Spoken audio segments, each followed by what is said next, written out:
құрметті оқырмандар. Қазақстан Республикасының ұлттық валютасына 30 жыл толуына орай ұлттық теңге мақтанышым атты дивертисмент кешіне қош келдіңіздер.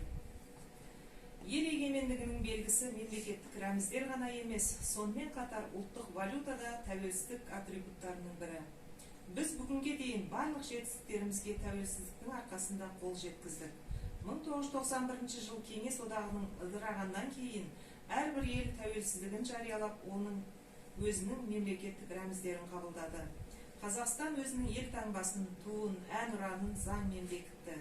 Осы орайда барлық мемлекет бұрынғы Кеңес одағының рубльдік аймағынан шығып, өзінің ұлттық валютасын шығарды. Ұлттық валютаны теңге, ал оның жүздеген бір бөлігін тиын деп атауды сол кездегі Қазақстан Республикасының жоғарғы кеңес комитетінің төрағасы Сауық Тәкежанов ұсынған еді. Ұлттық валютаны қалыптастыру көп күш пен еңбекті талап ететін күрделі үдеріс. Дегенмен, Қазақстан тәуелсіздігін алғанына 2 жыл толмай жатып, 1993 жылы 15 қараша күні теңгені ресми түрде ақша айналымына енгізіп үлгерді. Содан бері елімізде бұл дата ұлттық валюта күні ретінде тойланып келе жатыр.